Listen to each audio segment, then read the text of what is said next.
¿Qué tal, amigos? Muy bienvenidos un día más a Con Ánimo de Lucro. Ya lo saben, un espacio de información y análisis económico de confianza, un oasis para la economía entendida desde el lado correcto de la historia. ¿Cuál es ese lado? Pues el de la defensa de la libertad, la prosperidad y el respeto a la búsqueda de la felicidad. No cambien de emisora.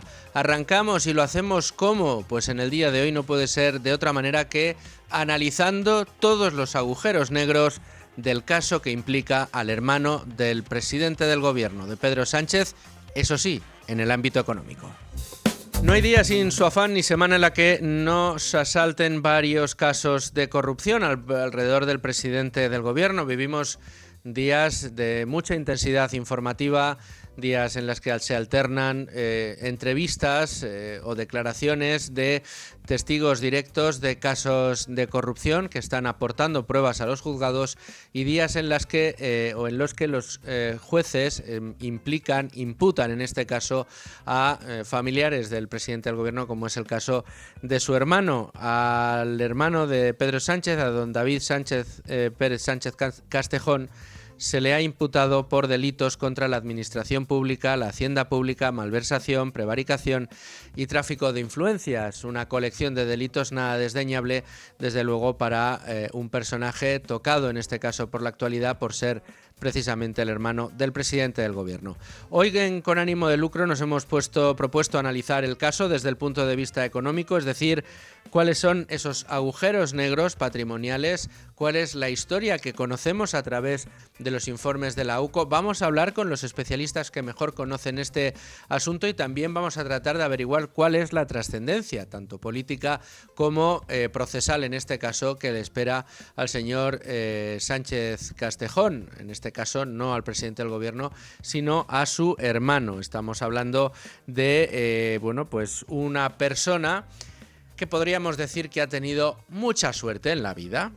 Suerte de ser hermano de quien es, suerte de obtener un incremento patrimonial de un año, en cuestión de 2 años, extraordinario, pasar de declarar un patrimonio de 200 y pico mil euros a más de 1 millón. Esto es una de las cosas que se está estudiando y se está analizando.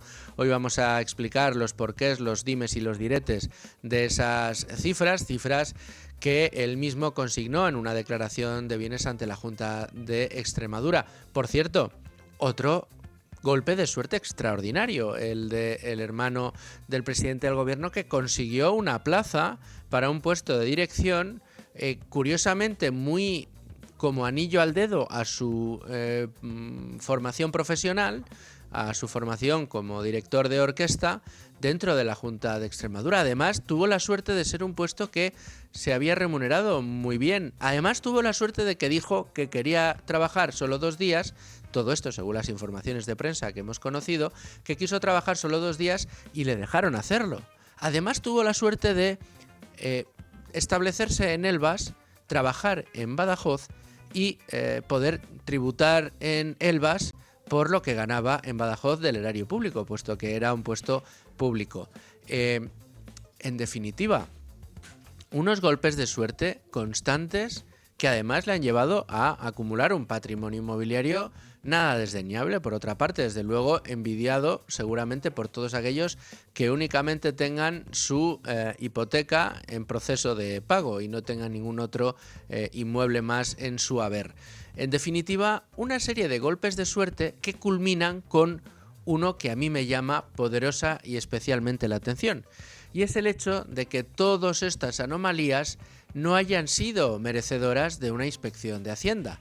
Es más, aunque en su momento se puso en conocimiento de la agencia tributaria dijo que había investigado y que no veía nada, y finalmente tuvo que reconocer que no había investigado nada, que simplemente había, por comparación con casos similares, había considerado que ahí no había nada que mirar ni nada que ver. A mí me encantaría saber qué piensa cualquiera de los oyentes, cualquiera de los telespectadores que está atendiendo a este programa, que haya sido objeto de una investigación de Hacienda, si no le hubiera gustado, que a lo mejor Hacienda pues hubiera decidido no iniciar el expediente investigador sobre su caso en concreto, o que hubiera dicho, oye, pues mira, como en casos similares esto no ha llegado a ningún sitio, pues ni siquiera me meto a investigar su caso. Bueno, pues esta suerte también la tuvo a su favor el hermano del presidente del gobierno. Como les digo, en el día de hoy nos vamos a centrar en este caso, vamos a contarles la última de las novedades, vamos a profundizar en todos los aspectos, en todas las aristas que tienen que ver fundamentalmente con los números, con la economía, con las finanzas del señor David Azagra. No en vano, este programa se llama Con ánimo de lucro y vamos a tratar de exponer si hubo o no ánimo de lucro en la actuación del señor Azagra, pero del lucro, no del bueno, que es de la actividad privada, sino más bien un lucro que viene de la actividad pública, en este caso de un puesto que, según parece, se le creó ad hoc al señor David Sánchez, más conocido o pretendidamente conocido como David Azagra. Insisto, vamos a profundizar en todos estos asuntos, no se vayan, porque antes vamos a repasar toda la actualidad que trae Libre Mercado hoy en su portada.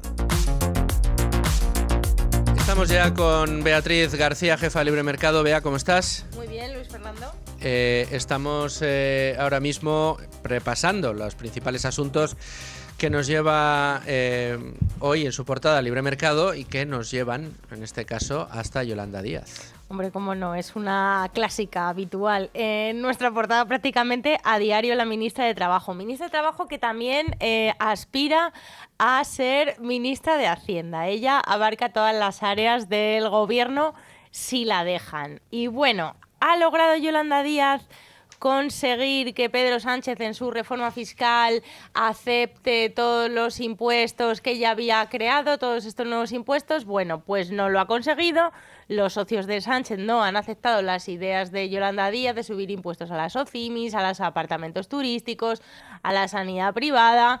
Entonces, después de este fracaso, que ha sido de hace unos días, la ministra de Trabajo ya apunta a otros impuestos. Lo ha hecho recomendando un artículo de uno de sus gurús económicos favoritos, Nacho Álvarez, también ex de Podemos. Y en el artículo, pues Nacho Álvarez habla, es un artículo que está publicado en El País, de que hay que subir el IVA, sobre todo los tipos reducidos y superreducidos de este impuesto. El segundo por el que más recauda Hacienda. Se plantean a lo mejor subidas, esto es un informe de la AIREF y siempre desde la izquierda se recurre a él, subidas de IVA a alimentos como por ejemplo el marisco, el chocolate, considerados de lujo o que afectan a la salud del ciudadano. Y bueno, sería una subida de impuestos directa, pero sí que un poco por la puerta de atrás, porque consistiría no en subir el IVA general, sino en subir los tipos reducidos al general. Y esta es la nueva apuesta ahora de la ministra. En esto está, ya que el resto de ideas han fracasado de momento. Ideas fiscales, de subidas fiscales, evidentemente. Si es Yolanda Díaz, no puede hablar de rebajas, ni deducciones, ni desgravaciones, ni nada. No se puede. ¿No te da la sensación de que Yolanda Díaz está tratando de usurpar constantemente las funciones de la ministra de Hacienda? Completamente. Yo si fuera Montero, yo ya igual se lo he dicho en privado, pero le diría, oye, ¿por qué no te centras en la cartera de trabajo que es la tuya? ¿Por qué no te ¿por qué no aprendes de una vez que es un ERTE? Claro, sí, o sea, céntrate que en trabajo hay mucho trabajo, además. Pero no, bueno, ella los impuestos los tiene bastante presente. Ahora vamos por el IVA a ver qué nos depara mañana. Seguro que novedades va a haber. Novedades va a haber en cuanto a la presión fiscal española, y resulta que tenemos otro informe en Libre Mercado que firma Diego Sánchez de la Cruz. Diego Sánchez de la Cruz. Yo firmaba el anterior. Y mano a mano siempre. Mano a mano siempre con Diego. El aluvión de impuestos de Sánchez y Montero hunden a España en el índice de competitividad fiscal. Pues sí, pues Diego ha analizado este índice tan famoso y nos hacemos eco nosotros también. Y España está completamente hundida, condenada. Año que pasa desde que Sánchez gobierna en Moncloa, año que nos hundimos en esta clasificación. Van ya más de 80 subidas fiscales, concretamente 81, entre subidas de impuestos, cotizaciones y demás. Entonces esto se traduce en que somos un país menos atractivo, somos un país exprimidor del ciudadano, de las empresas y sobre todo de la riqueza. Beatriz, ¿qué nos tenéis preparado para mañana? Pues otro índice que en este caso es el ranking europeo de libertades políticas, libertades personales y libertades económicas, donde España está en los últimos puestos, no solo en economía, sino en todo tipo de libertades del individuo que debería el gobierno siempre proteger, pues no se protege y estamos a la cola otra vez en Europa. Bueno, pues estaremos muy pendientes de ese informe. Muchas gracias, Bea, como siempre. A vosotros. Eso es lo que piensa el presidente del gobierno, que todo es una inventada. Es algo que lleva diciendo, es el gran argumento del gobierno respecto a todos los casos de corrupción que rodean a su familia, al medio consejo de ministros, a asesores, a segundos de fila, a la nueva vicepresidenta primera de la Comisión Europea, en definitiva a pues todo este gobierno que cada día es un escándalo más, un escándalo siempre detrás de otro. Pero vamos a tratar de empezar por el principio. El principio es la información más reciente que tenemos, que es la de la imputación del hermano de Sánchez. Así que ya tengo conmigo a Rubén Folguera. ¿Cómo estás? Muy buenas tardes. Buenas tardes. Minuto y resultado, Rubén. Pues ayer, 27 de noviembre, supimos que la juez titular del Juzgado de Instrucción número 3 de Badajoz, Beatriz Viedma, habría llamado a declarar como investigados tanto el hermano de Pedro Sánchez, David Sánchez Pérez Castejón, como al director de la Oficina de Artes Escénicas y también al presidente, que era director de la Oficina de Artes Escénicas, y al presidente de la Diputación de Badajoz y secretario general del PSOE de Extremadura, Miguel Ángel Gallardo. Y esto lo hará en el próximo día 9 de enero. El auto dictado este miércoles establece que la citación a declarar, además de a Sánchez y a Gallardo, también a otras 7 personas, todos ellos responsables de la Diputación de Badajoz, en el marco del proceso que se sigue contra el hermano del presidente del gobierno en estos momentos por presuntos delitos contra la administración pública y contra la hacienda pública. En concreto, la decisión de llamar a declarar a 9 personas en total en calidad de investigados se ha producido después de que la juez haya recibido el informe elaborado por la UCO de la Guardia Civil y también tras entrar en la Diputación de Badajoz y requisar una serie de correos electrónicos que estaban relacionados con el caso que se investiga. Y de esta forma la juez ha fijado la declaración de David Sánchez Pérez Castejón para el día 9 de enero a las 9:30 de la mañana. En este sentido, la juez explica en su auto que una vez analizado el contenido del informe del que dice que se deriva la existencia de indicios racionales de criminalidad, todo ello relativo a los delitos contra la administración pública y también contra la hacienda pública, en este sentido, la juez indica que todo ello, apunta a la modificación de puestos de trabajo y la creación del puesto de coordinador de actividades de los conservatorios de música del área de cultura, juventud y bienestar social de la Diputación de Badajoz, que habría recaído en el hermano de Pedro Sánchez, David Pérez Castejón, David Azagra.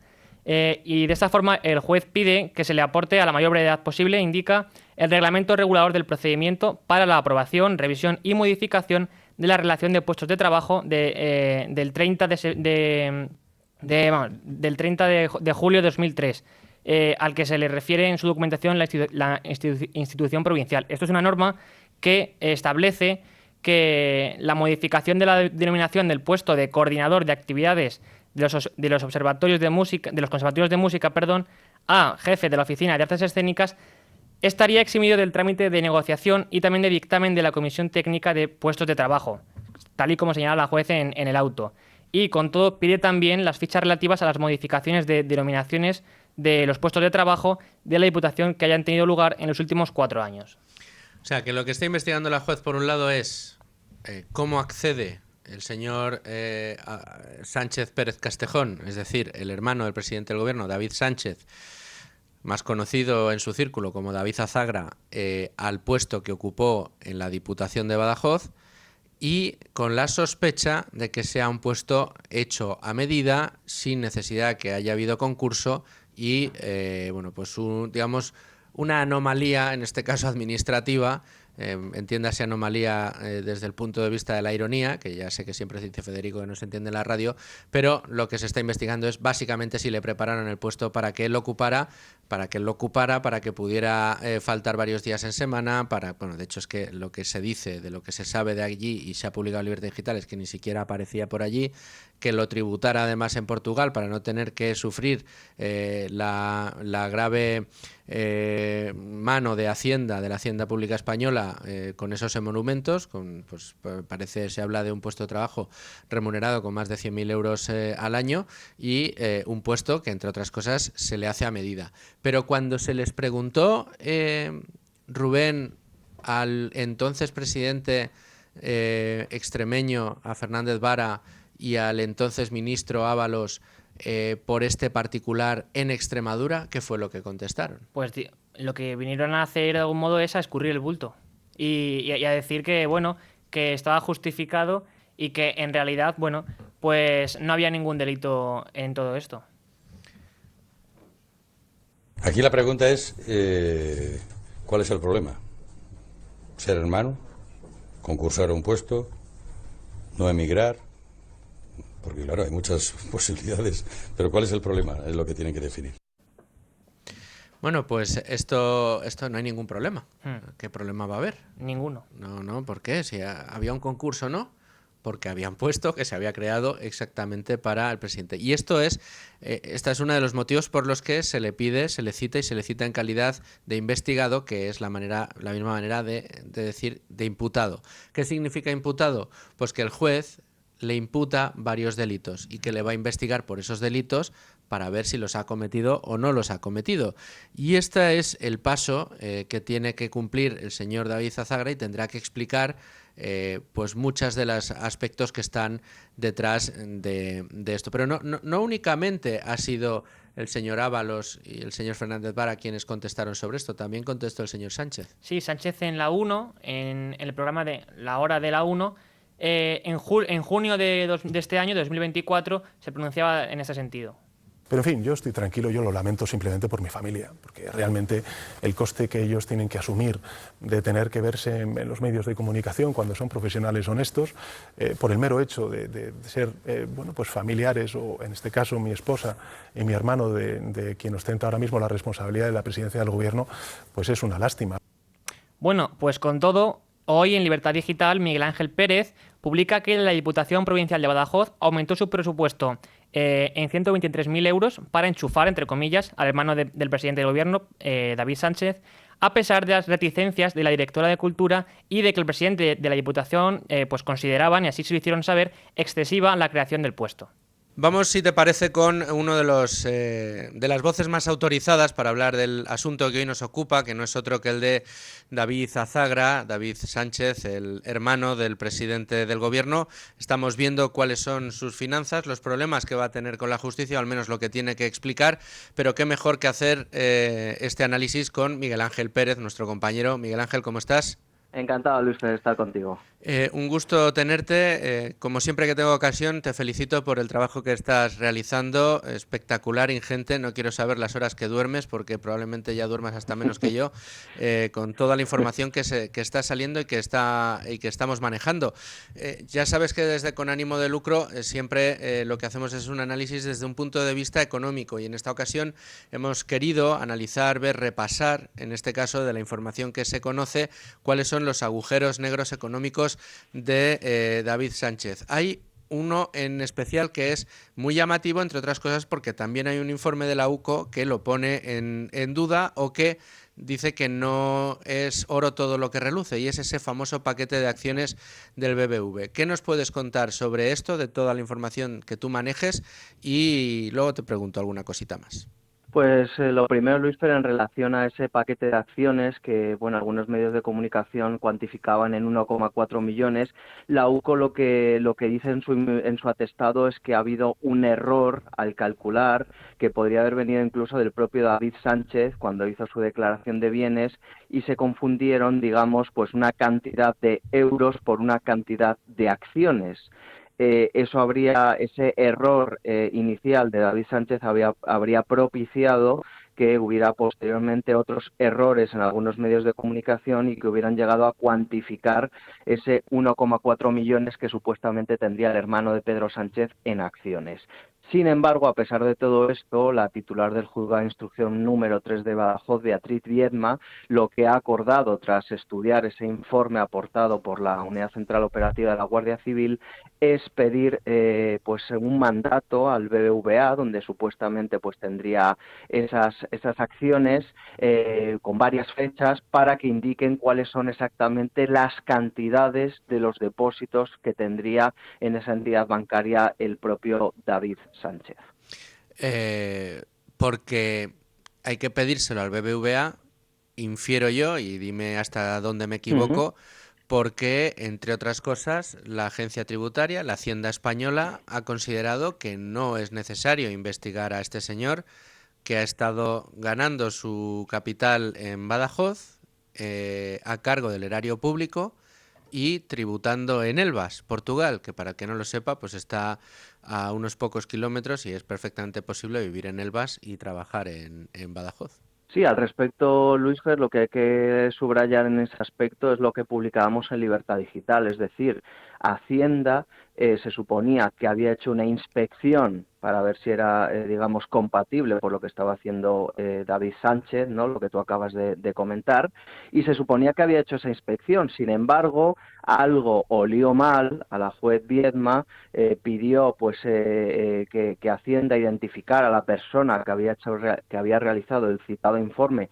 que supuestamente exculparía a David Sánchez, y ahí es cuando saltó la liebre y la agencia tributaria reconoció que en realidad no se había hecho una inspección al uso, no se había hecho una inspección como tal en concreto de David Sánchez, sino que simplemente se había comparado su caso con otros expedientes que ya figuraban en la agencia tributaria.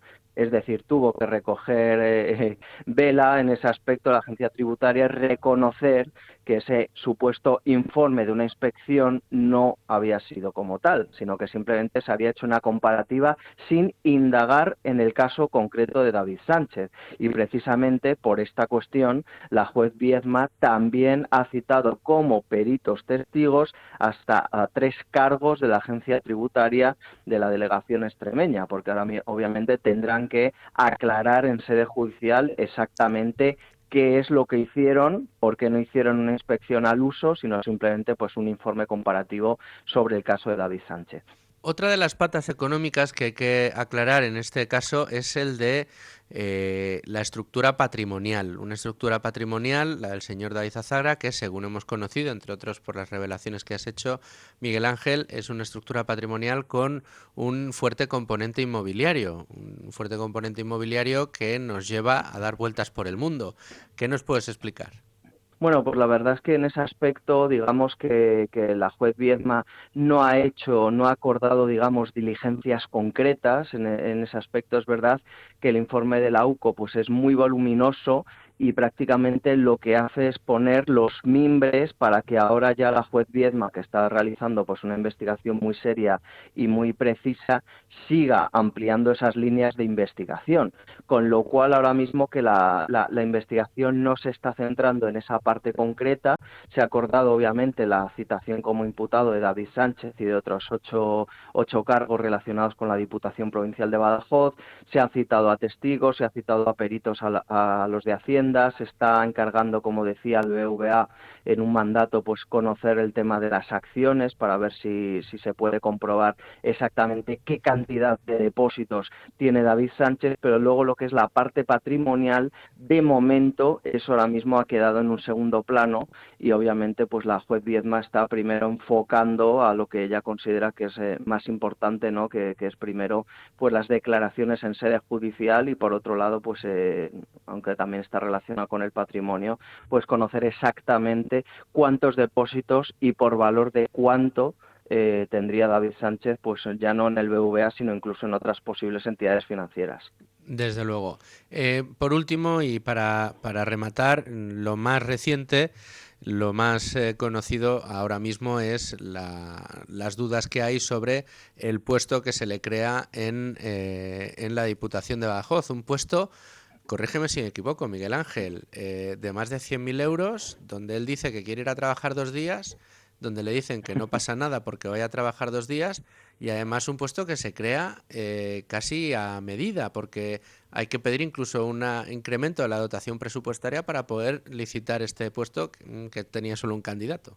Bueno, es que el atestado del banco Luis Fer lo que hace es analizar más de 8.100 correos electrónicos que se incautaron en la Diputación Provincial de Badajoz, entre ellos pues del presidente, del propio David Sánchez y de otros cargos y responsables.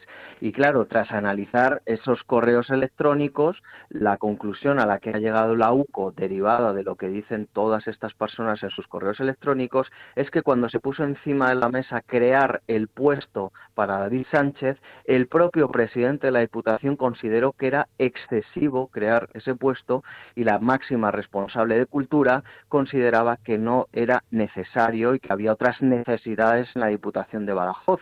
A pesar de ello, y a pesar de que figuran esos correos electrónicos, se acabó diseñando pues ese contrato ad hoc para David Sánchez y se tuvo que abrir una partida presupuestaria extra de 123.000 euros para pagar a David Sánchez. Eso ya está constatado y obviamente eso es muy importante por lo que está poniendo de manifiesto, y es decir, que la Diputación Provincial de Badajoz, a pesar de que no era necesario y no necesitaba, y había otras necesidades obviamente de puestos de trabajo, pues le crearon uno a medida al hermano del presidente del gobierno.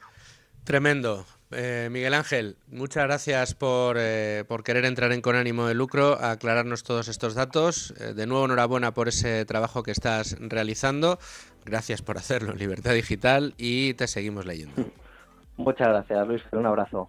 Tremendo, tremendo. El testimonio de Miguel Ángel, nuestro experto en tribunales, que es el que está destapando prácticamente todos los escándalos que rodean al presidente del gobierno. Y no estoy exagerando. Y además lo puedo corroborar con mi invitado, mi analista de cabecera en el día de hoy, que no es otro que el director de Libertad Digital, Raúl Vilas. ¿Cómo estás, Raúl? Hola, Luis. Muy bien. Ya era hora de que te dignaras a venir con ánimo de lucro. Con ánimo de lucro. Y yo vengo sin ánimo de lucro, además, que vengo gratis. Eso siempre tenemos que tener. El ánimo de lucro hay que tenerlo. Otra cosa es que lo consigas o no lo consigas, pero el ánimo lo tenemos que tener. Ánimo como el que tenía David Azagra, seguramente, cuando pensó en que le apetecía tener una dirección ahí en la Diputación Provincial de Badajoz para dirigir orquestas, ¿no? Efectivamente, el ánimo de lucro es lo único que explica la creación de ese puesto de director de orquesta totalmente innecesario en el Conservatorio de Badajoz. Y además, ahora que vamos conociendo más detalles, sabemos que para Mas Henry no solo es que ese puesto fuese innecesario, sino que se dejaron de cubrir otras necesidades que sí existían, como un profesor de canto, que en un conservatorio en una ciudad de Badajoz creo que todo el mundo entenderá que es más lógico que haya un profesor de canto y de solfeo que un director de orquesta y de ópera, ¿no? O una biblioteca que también, al parecer, estaba sin personal y necesitaba ser atendida. Entonces... dijeron, bueno, esto puede esperar. Ahora dotamos presupuestariamente al director de orquesta. Y la génesis de todo, la cuestión es que el señor David Sánchez quería vivir en Badajoz por razones personales, de que tenía allí una relación de pareja, y entonces pues habló con su hermano, con el hermanísimo, con el presidente del gobierno, y se le creó un puesto innecesario a costa del erario público para que pudiese vivir donde quería, porque tú puedes pensar, hombre, había una plaza o una necesidad en Badajoz de cubrir una plaza de director de orquesta. Y bueno, pues se le enchufó por ser hermano de Sánchez. No, pero es que es peor.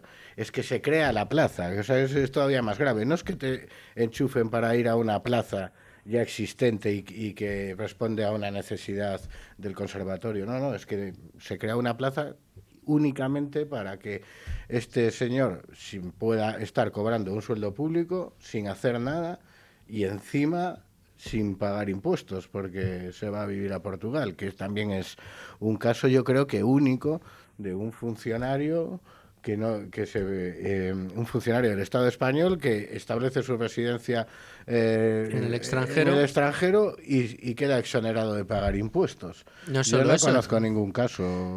No solo eso, yo fíjate, en la entrada, ¿no? En el comentario inicial, yo planteaba que lo que tiene, probablemente desde el gobierno, lo que estén defendiendo, es que el único problema que ha tenido David Sánchez es que ha tenido muchísima suerte en la vida, ¿no? De repente le crean un puesto a medida. Oye, mira, quiero irme a Badajoz y de repente aparece un puesto como el que yo estoy buscando en Badajoz. Y concurso, y claro, como es un puesto que está hecho a medida para mí, voy y lo gano. Y además lo dotan presupuestariamente para que tenga un buen sueldo, para que gane bien, que es lo que yo quiero, ganar bien, y además, si puede ser del erario público, mucho mejor. Tiene la suerte que además, oye, y si no voy a trabajar, ¿pasa algo? No pasa nada. Oye, pues qué suerte, ¿no? La que ha tenido David Sánchez. Además dice, oye, me quiero ir a vivir a Portugal, no hay ningún problema. ¡Qué suerte! Habrá otros que hayan querido hacer esto y les hayan dicho que por ahí no pasa la Hacienda Pública Española. Y luego, de hecho, para la única vez que se insta a investigar a este señor, va a la Hacienda Pública Española y dice que bueno, que como hay casos similares y no ha pasado nada, en otros casos similares que tampoco hace falta investigar a este señor, porque bueno, pues por eso, comparándolo con unos casos similares, pues tampoco pasa nada. Oye, qué suerte, ¿no? O sea, qué cúmulo de no sé,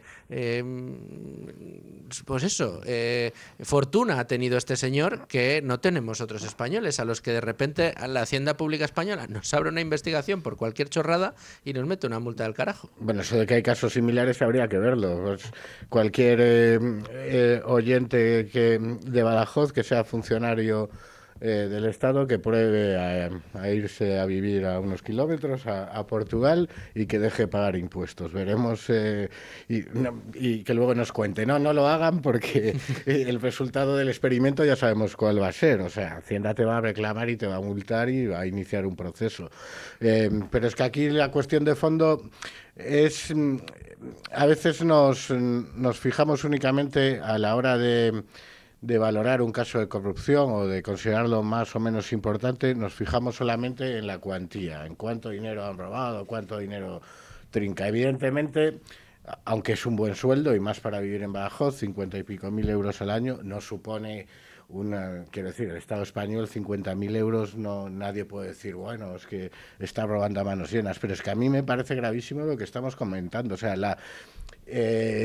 esto es el reflejo o la consecuencia de la concepción absolutamente patrimonialista del poder que tiene Pedro Sánchez, propia de todos los dirigentes autoritarios y despóticos, como lo es él, y que considera que puede utilizar el Estado para colocar familiares, para crearle cátedras a su esposa, porque claro, él es una especie de señor feudal que su familia, ¿cómo no va a tener derecho a hacer lo que le plazca? Y lo que todavía es peor es que encima cuando se descubre se niega a dar explicaciones.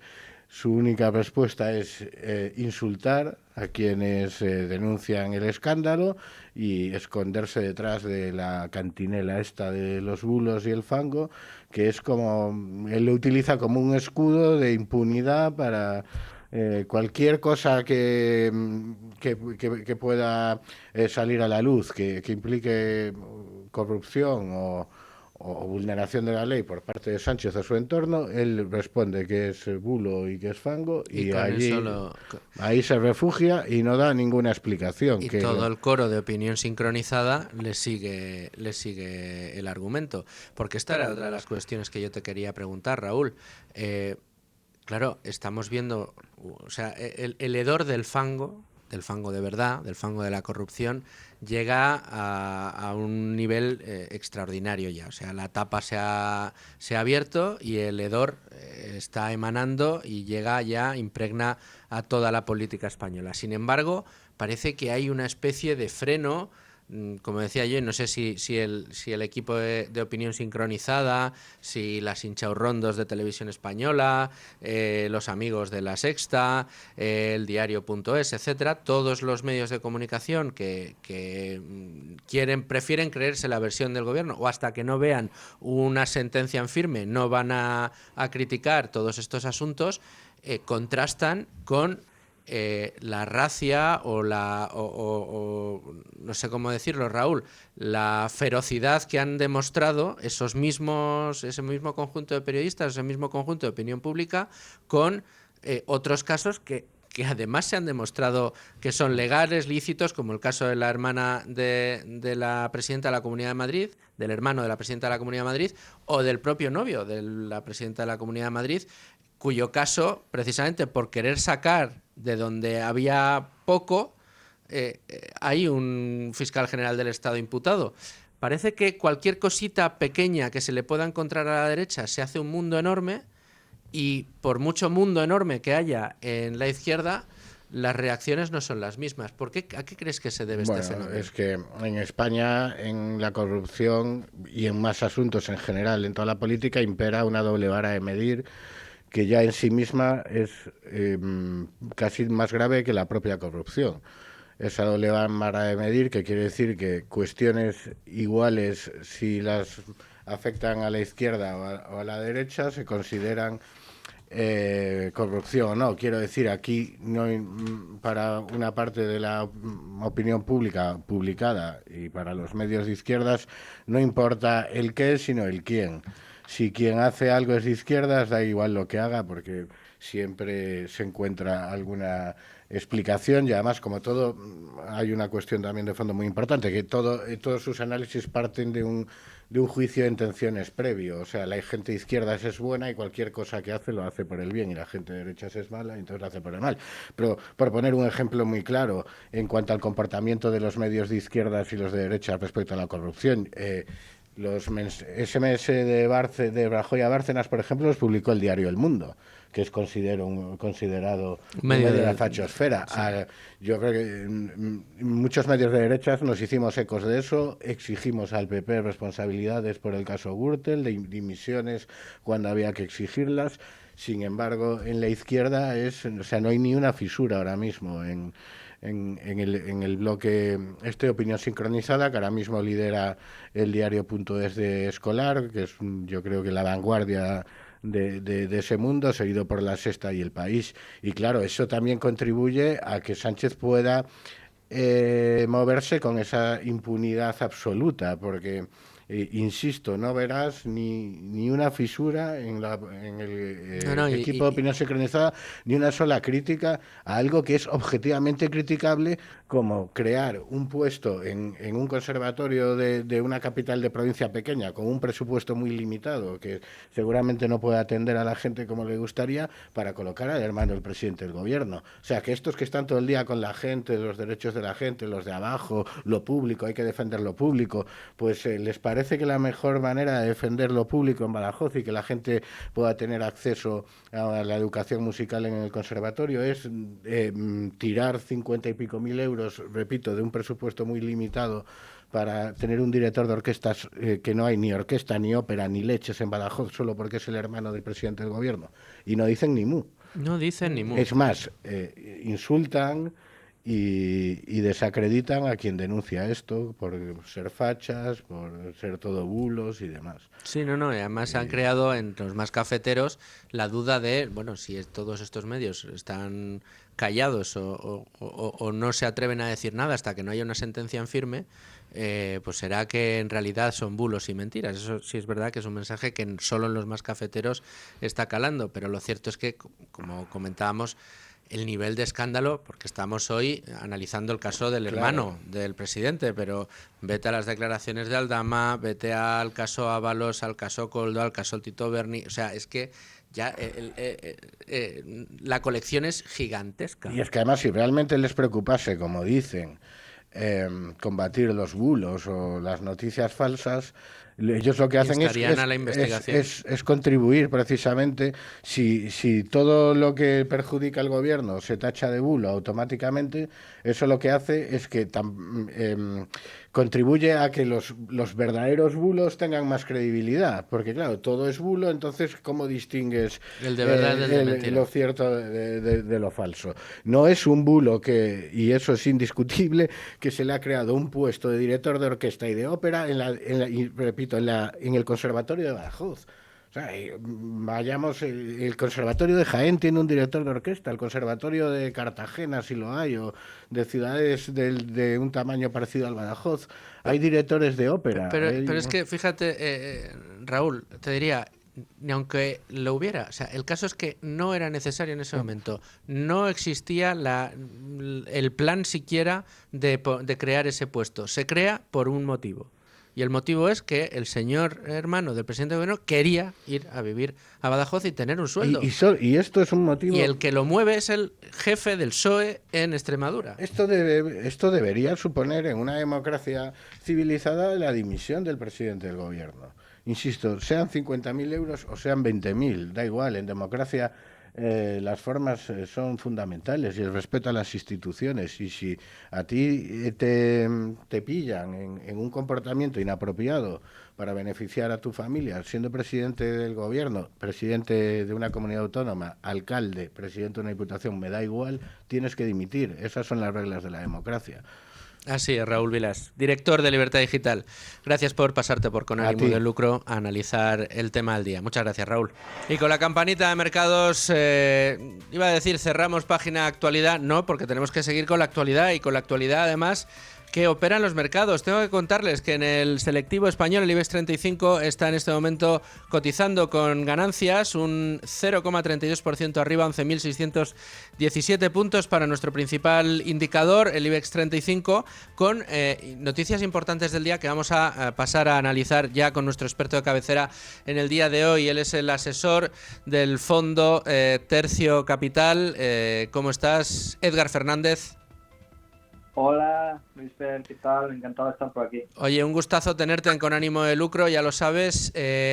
Temas importantes tenemos hoy, porque además, curiosamente, hemos conocido el dato de inflación, que justo antes de que arrancáramos el programa, en el boletín de las 12, lo contaba Leticia Vaquero, los servicios informativos de radio, un dato de inflación de IPC en España que crece, que lo hace en tasa mensual y en tasa interanual, pero con unos bancos centrales, Edgar, que lo que están haciendo es mantener una agenda de bajada de tipos de interés. Parece que consideran que el problema de la inflación terminó y que esto no deja de ser, bueno, pues movimientos naturales.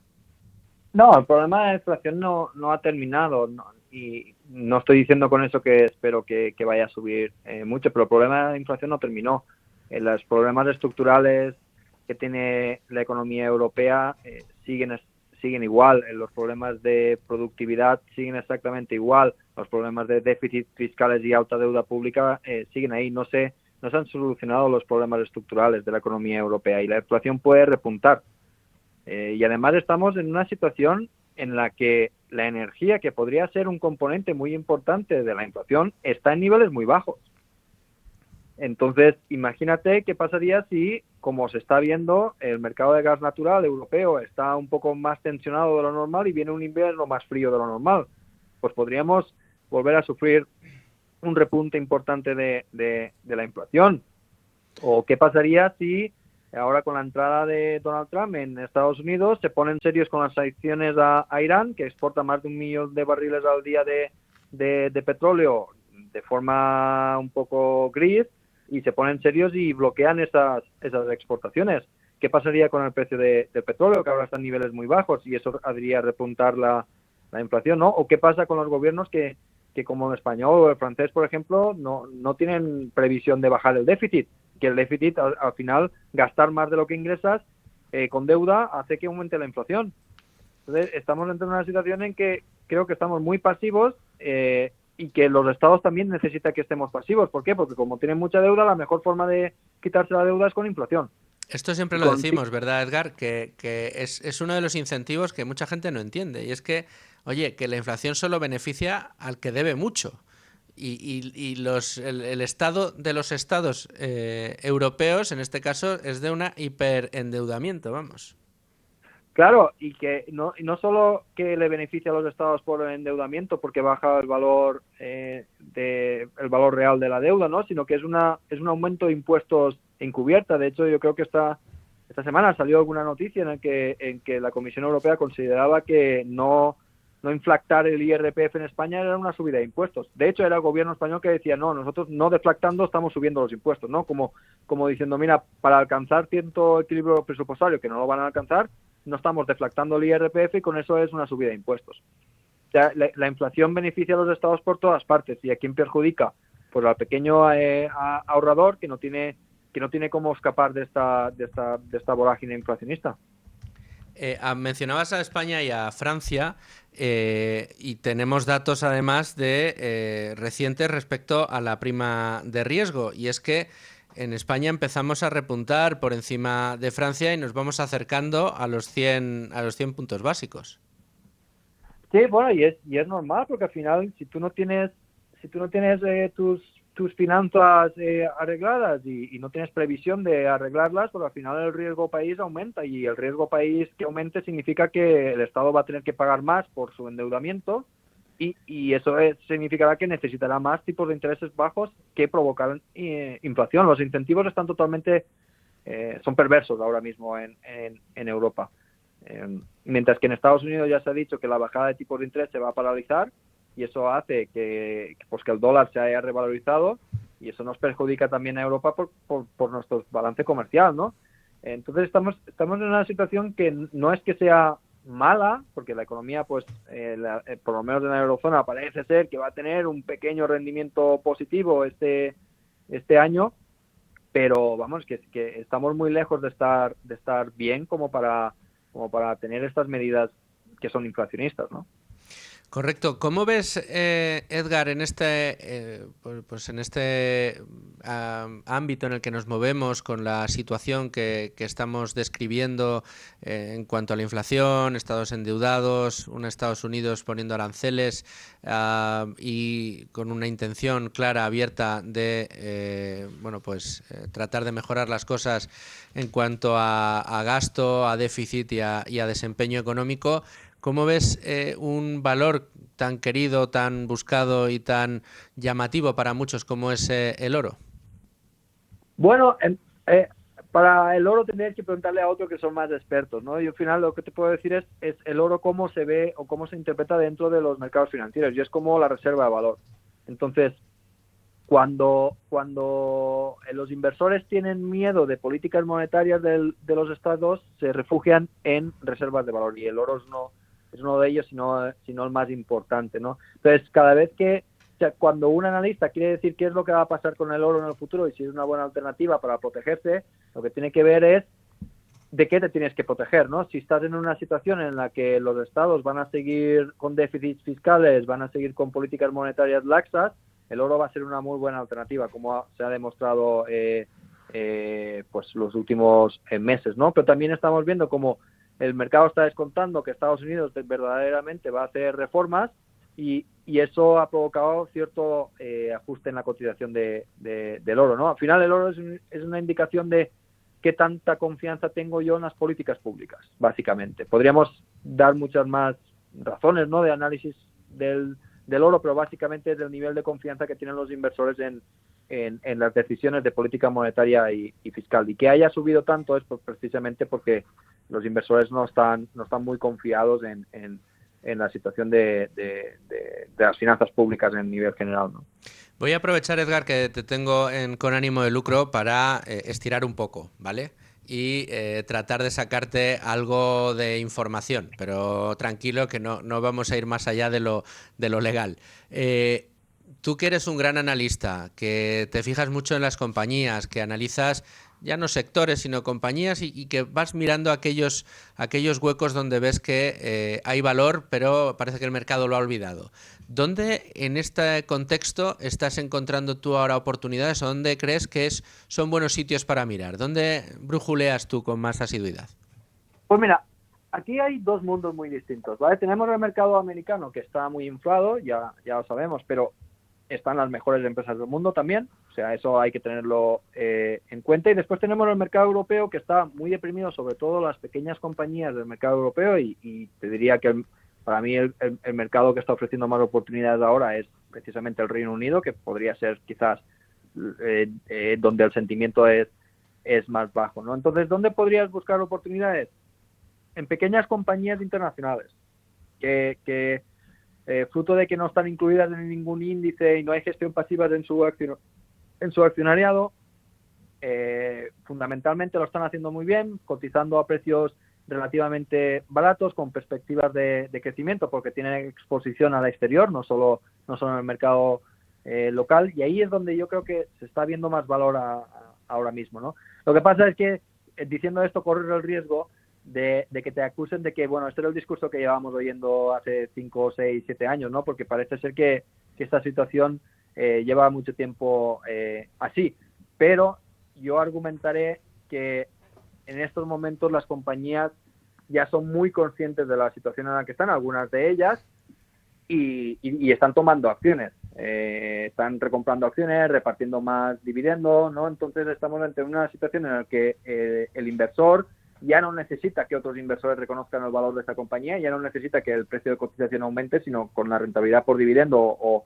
el retorno que obtienen de las recompras, ya estás teniendo un retorno decente, y si cambia el sentimiento y Europa vuelve a cotizar a su media histórica o a su descuento histórico con respecto a Estados Unidos, pues el potencial sería muy interesante, ¿no? Yo creo que ahí hay muchas oportunidades en pequeñas y medianas compañías europeas, sobre todo nórdicas, estamos hablando de países nórdicos y también del Reino Unido, y después en Estados Unidos aquellas compañías que no estén en la vorágine esta de cotizar, pues el S&P 500 está cotizando a 30 veces beneficios del año que viene, ¿no? Que me parece una locura, que pocas veces hemos visto un nivel tan exigente de valoración.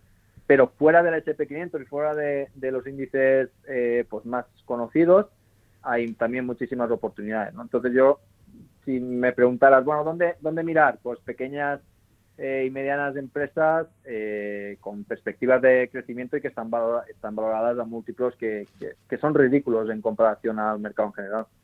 Bueno, pues ahí vamos a mirar, si te parece. Además, fíjate que ahora cuando volvamos del boleto informativo de la una, Edgar, vamos a hablar con un colega tuyo de profesión, Alan Riedmayer, en Argentina, desde Buenos Aires, donde seguramente le sacaremos alguna que otra empresa a la que echarle un vistazo. De momento... Muy buen inversor. Preguntarle por Autopistas del Sol, que es una muy buena oportunidad de inversión allí en Argentina. No sé si la tiene en el portfolio ya o solo la tiene monitorizada, pero le preguntaremos por Autopistas del Sol. Edgar Fernández, muchísimas gracias, como siempre, por estar en Con Ánimo de Lucro. Muchas gracias.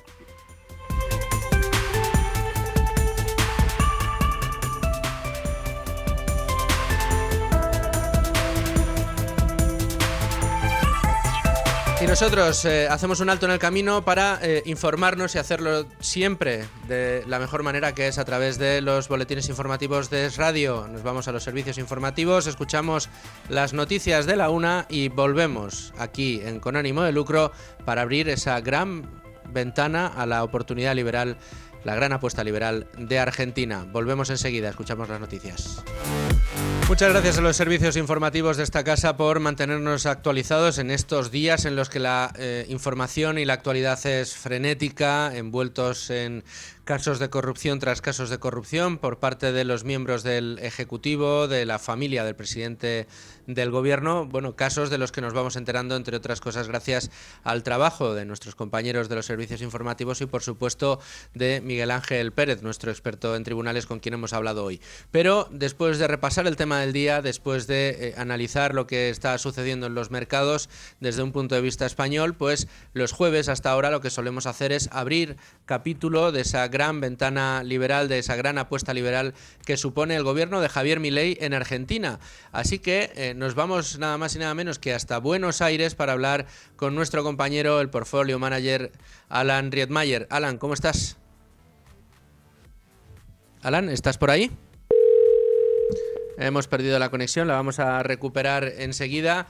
Con Alan Riedmayer hoy vamos a hablar no solo de la actualidad relativa a Argentina, sino también le pediremos, trataremos de pedir que nos dé algunas pistas que vamos recopilando semana a semana aquí, gracias a José Ignacio del Castillo, el profesor José Ignacio del Castillo por un lado y Alan Riedmayer por otro, de esas compañías o sectores que en Argentina se están poniendo, digamos, a punto de caramelo para invertir en ellas, para al menos fijarse o estudiarlas. Creo que ya tengo a Alan Riedmayer. Alan, ¿cómo estás?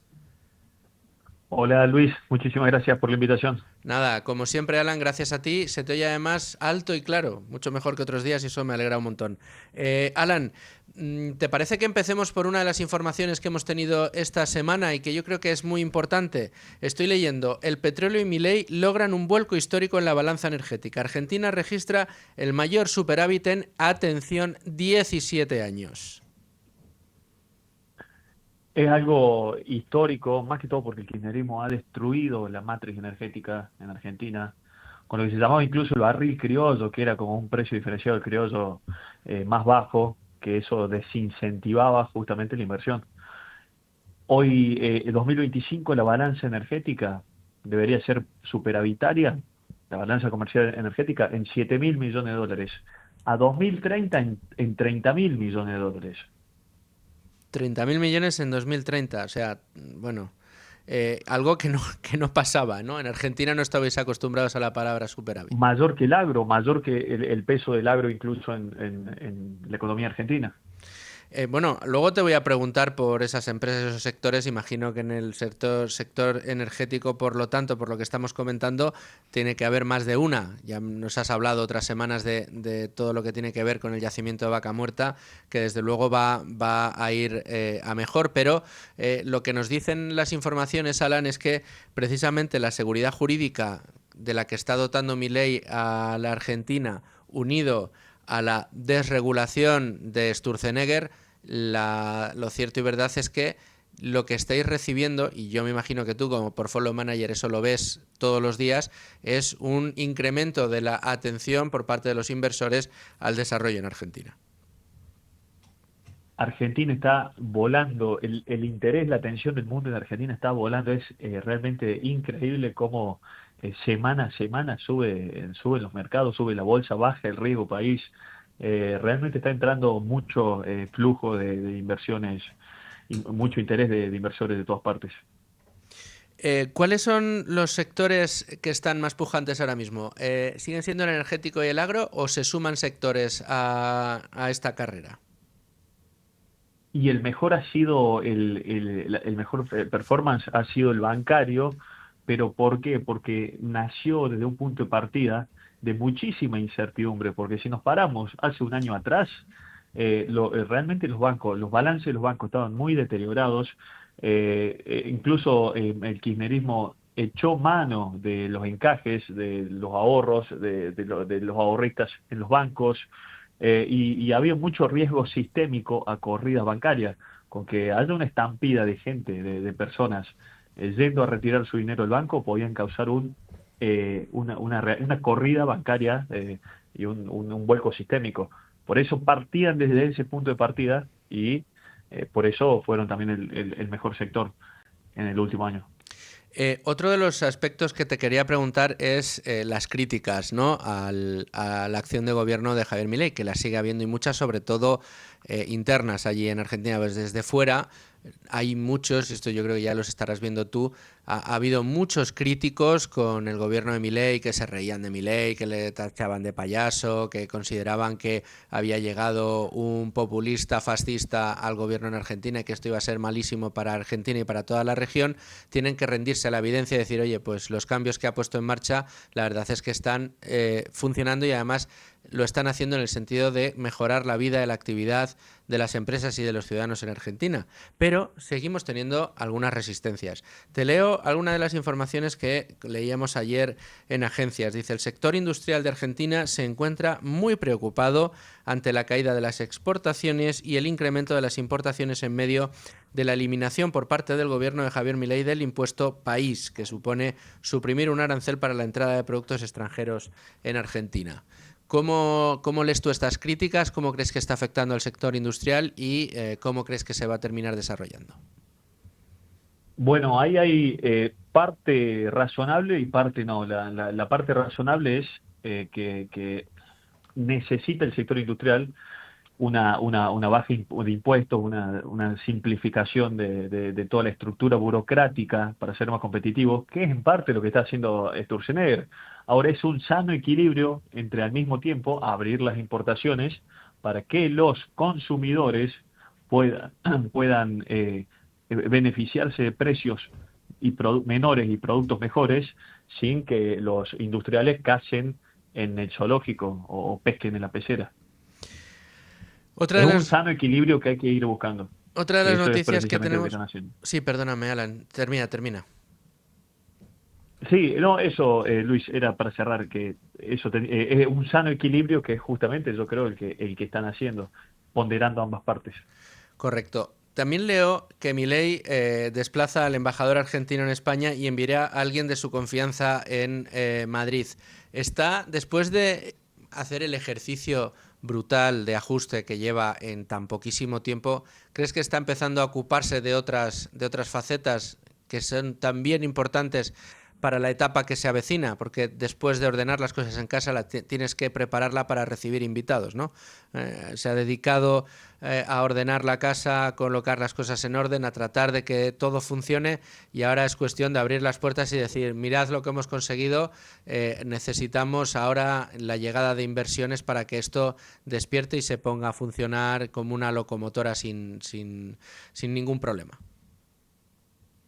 Es que lo de Milei no se limita solamente al plano nacional. Hoy, si lo ves, incluso es un líder a nivel mundial. Tenés la mitad del mundo que lo odia y la mitad del mundo que lo ama, pero no indiferente claramente no es.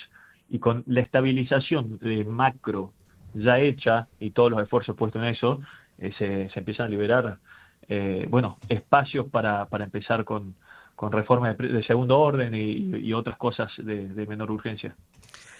Hablábamos... Y además, Luis, sí, dime. Un punto que quiero retratar ahí que me parece muy importante es que Mauricio Macri, que fue el último presidente, podríamos decir, de centro derecha, que quiso hacer reformas razonables, tenía que hacer roadshows por Estados Unidos, reunirse con bancos de inversión para poder venderles el poco cambio que hacía. En cambio, lo de Milei, no solo con un cambio gigante, sino que es una primera plana en el Super Bowl, porque es un showman, no necesita ni siquiera salir a venderse, el mundo está pendiente de cada una de las reformas de él.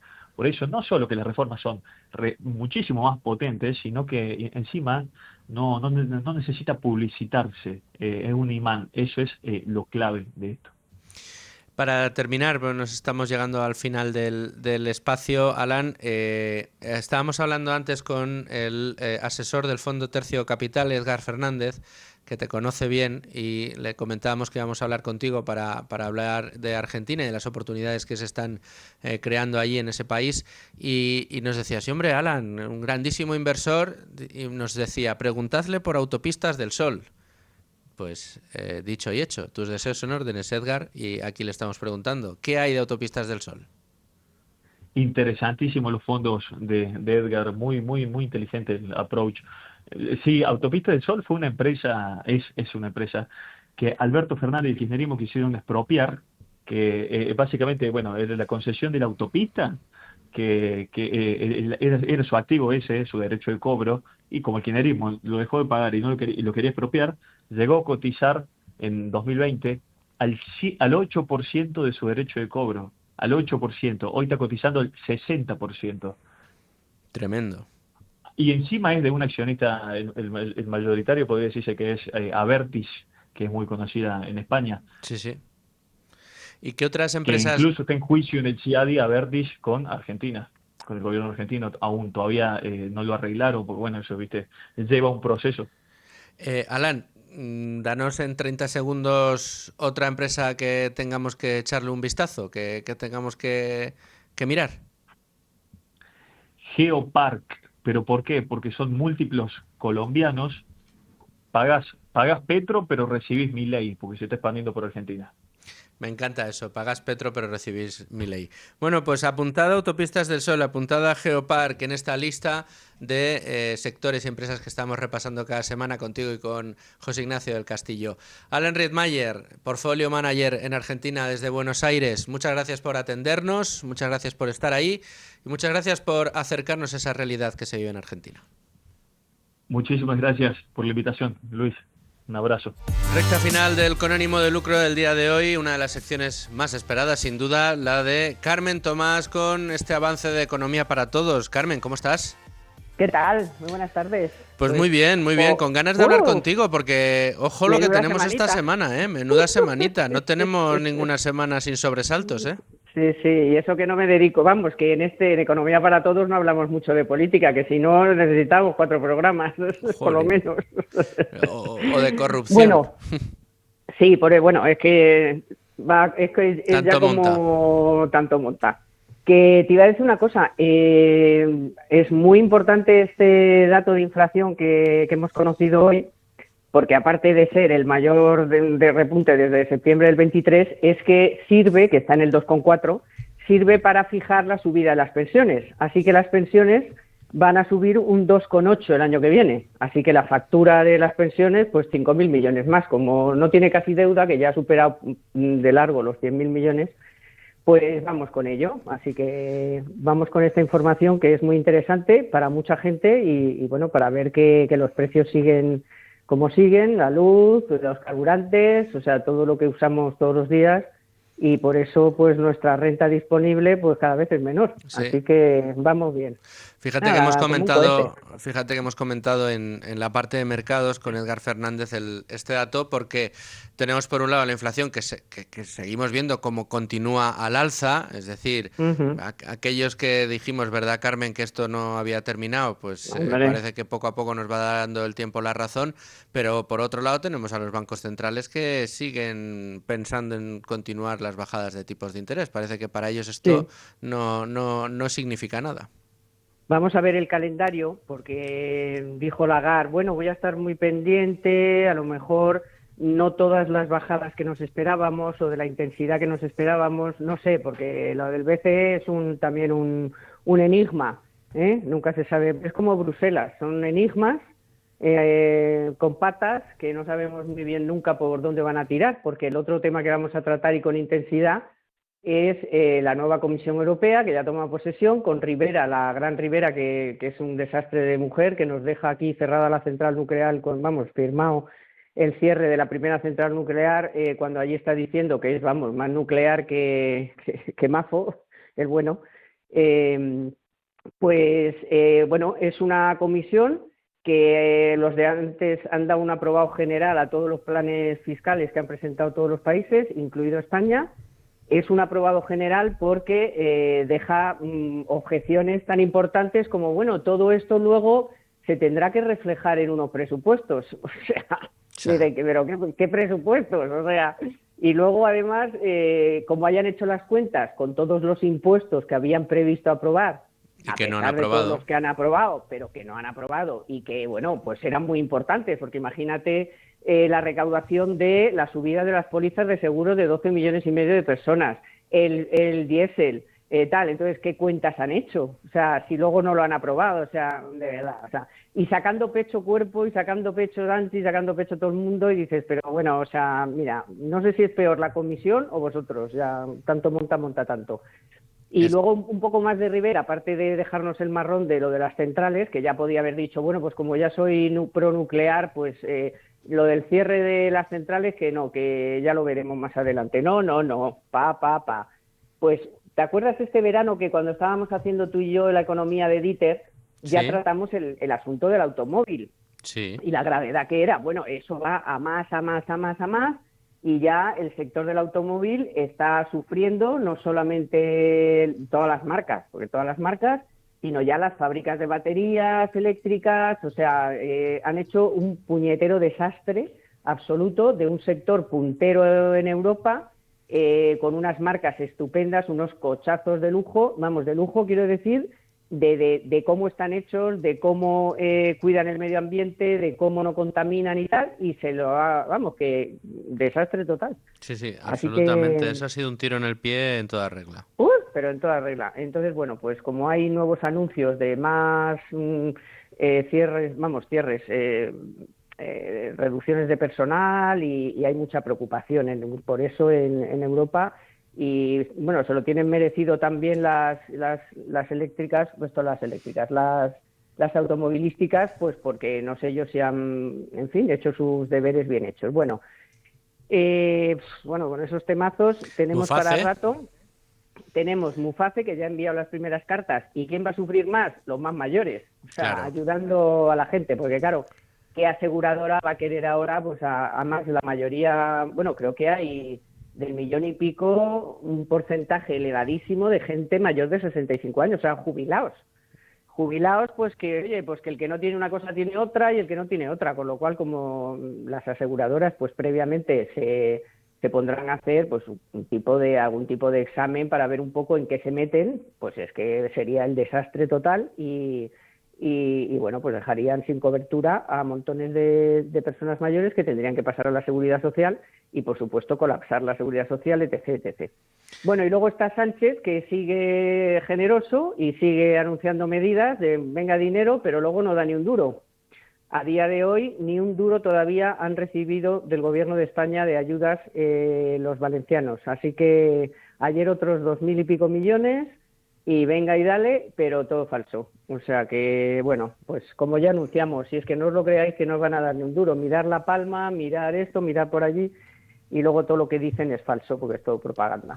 Es Así que no tremendo, sé cuánto. es tremendo. Fíjate que lo de Muface, no sé si dará tiempo a profundizar en el programa, pero es increíble, Carmen, no sé si estás conmigo, cómo algo que viene a ayudar, o sea, más allá de las cuestiones éticas o morales del privilegio de los funcionarios, si es un privilegio que deberíamos tener todos o si hay que quitárselo, era un sistema que funcionaba y que funcionaba más en base a algo que debería estar infinitamente más extendido, que es la colaboración, en este caso, público-privada, y que demostraba, en esencia, que era la prestación de los servicios sanitarios puede ser más barato que desde lo público y mejor que desde lo público, porque al final es lo que sale viendo los números, ¿no? Eran las pólizas, incluso aumentándolas en un 40%, como estaban pidiendo las aseguradoras, seguían siendo mucho más baratas que si tienen que integrarse en el sistema público de salud los funcionarios y pagar la media de lo que está pagando el Estado por cada uno de nosotros que estamos en el sistema público de salud. Pero es que si te cargas el acuerdo de Muface y a mayores vas en contra de todas las empresas de sanidad privada que están prestando sus servicios en España, con nada más y nada menos que más de 12 millones de usuarios que pagan sus cuotas, lo que estás haciendo es directamente cargarte el sistema público. Y además con el argumento de que lo que quieres es salvarlo. Porque aquí la señora Mónica García lo que está diciendo es que hay que salvar lo público, hay que proteger lo público y por lo tanto hay que cargarse a Muface y a toda la sanidad privada. ¿Sabes lo que pasa? Que ahora, como las comunidades autónomas están gobernadas por el PP y la sanidad está transferida, pues que les vayan dando. Esto es como lo de es nuestro momento de la Dana, de la señora Redondo. Sí. La ministra, pues lo mismo. Ah, que ahora sois todos del PP, pues ahora vais a venga la sanidad para vosotros. Y encima os voy a mandar a 1 millón y pico más de personas y además casi todos mayores. ¡Hala! Y os lo coméis y os lo tragáis. O sea, es una cosa de verdad. A ver si se van ya pronto. Por cierto, no se me olvida que tenemos la sentencia del juicio a los comegambas de la UGT de Andalucía. 50 millones robados a la formación de los parados. Sí. Y el acuerdito al que llegaron con Moreno de, bueno, pues ya me lo pagaréis dentro de 25 años. O sea, un escandalazo de muerte que en la propia sentencia dicen, pero ¿qué acuerdo es este? Y que ¿Cómo que 25 años? Pero era la segunda sentencia que se esperaba después de la de los ERE, que ya fue y es el escándalo de corrupción más importante de nuestra historia. De hecho, iban en paralelo las investigaciones, por un lado de los ERES y por otro los cursos de formación. Bueno, pues ya está la primera sentencia, 50 millones que han robado estos comegambas que encima van a pagar la multa con las subvenciones que les damos. O sea que rapapá la bolita. Porque ya lo has visto, ¿no? Pepe Álvarez, presidente Sánchez, eres el hombre más honrado, de palabra. Eres un hombre que nos ha cuidado a los trabajadores, tremendo. Ahí también hay un palito a Núñez Feijóo, Carmen. Te iba a decir que menos mal que ayer arregló un poco cómo estuvo de bien en la sesión de control y la verdad, todo hay que decirlo, estuvo muy bien, hizo las preguntas oportunas, dijo las cosas que tenía que decir. Sánchez estaba con el macetero ya que no podía con él. Y bueno, y me reconcilié medianamente un poco porque lo de ir a lo de la UGT, sabiendo además que iba a salir en breve la sentencia, o sea, que luego te van a poner a caldo, como te hicieron a los 5 minutos, o sea, se fue y llegó Yolanda y lo puso a parir. Le puso a parir, o luego llegó el de la UGT y le puso a parir, o sea, es que son, de verdad, a veces dices, no sé, ¿hay alguien ahí o, o no hay nadie? ¿Quién lo sugirió, por Dios? ¿Quién lo sugirió y quién lo aceptó, ¿no? Pero bueno, ayer lo arregló un poquillo en el que estuvo duro y estuvo sobre todo, hizo las preguntas pertinentes, o sea, que bueno. Bueno, ¿y quiénes tienes este fin de semana? Bueno, este fin de semana... A ver, creo que tienes una estrella por ahí. Hay uno que me suena, que es Luis Fernando Quintero. Ahí estaremos. Y con Israel, que hace un buen tándem porque Israel es muy gracioso y mete ahí sus cuñitas y tal, y tú muy serio y muy bien y nos explicas todo fenomenal. Así que no se lo pierdan, por favor. Tú que nos pastoreas como nadie, eres la que mejor se sabe los temas, que todo hay que decirlo. Sí, hombre. Bueno, el sábado a las 2 en Es Radio y a las 3 en Libertad Digital Televisión. Allí les esperamos. Como siempre. Y luego en podcast y en vídeo, que lo repasamos después siempre en Libertad Digital. Por supuesto. Carmen Tomás, muchas gracias. Muchísimas gracias, amigo. Nos vemos el sábado. Este sábado. Un besito. Chao.